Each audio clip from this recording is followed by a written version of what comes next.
জুলুমে জুলুমে চেপে ধরেছিল শেখ হাসিনা বাংলাদেশের মানুষকে। চোখ রাঙায় কথা বলতেন, বেঞ্চি কেটে কথা বলতেন, মাঝে মাঝে 18 কোটি মানুষকে বলতেন এদেশে ওদেশে চলে যাও, এদেশ আমাদের, তোমাদের না, আমাদের বাপদাদাদের দেশ, তোমরা এখানে ভাড়াটিয়া, 18 কোটি ভাড়াটিয়া, তোমরা চলে যাও দেশ ছেড়ে।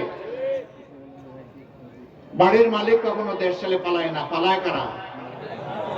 তাও যদি ভাড়াটিয়া ডিফল্টার হয়, ঠিক মতো ভাড়া না দেয়, বরঞ্চ ভাড়াটিয়া যদি মালিকের ঘরে থাকে সেখানে ডাকাতি করে সেই ভাড়াটিয়াকে মানুষ তাড়াই দেয়।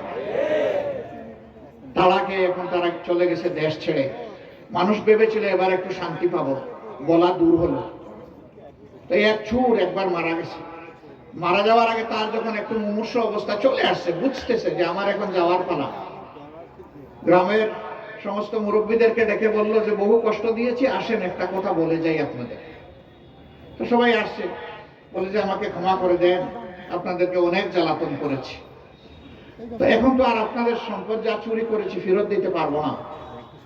আমার অনুরোধ, আপনারা যদি আমার উপর একটু প্রতিশোধ নেন, হয়তো আমি দুজকের আগুনে জ্বলবো না। কই কেমনে নিব প্রতিশোধ?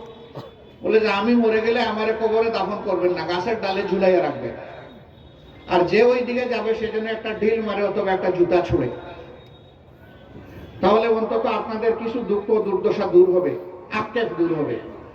লোকরা চিন্তা করলো খারাপ না তো ভালোই দিয়েছে পরামর্শ। সে যে কত বড় শয়তানি করেছে সাধারণ মানুষ এটা বুঝে নাই। মরার পরে তার গাছের ডালে ঝুলাইয়া রাখছে।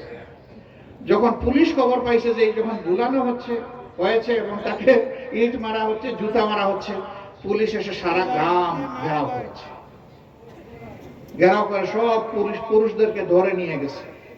তার মানে হলো যে আমি জীবিত অবস্থায় তোমাদেরকে যেমন তোমাদের শান্তি হারাম করেছিলাম, আমি মরে গিয়েও সেই একই ধারা আমি জারি রাখবো। শেখ হাসিনা বিদায় নিয়েছে, এখন কি দেশটাকে শান্তিতে থাকতে দিচ্ছে? আজকে এই কাণ্ড ওই কাণ্ড ফুসফাস চতুর্দিক থেকে চলতেছে।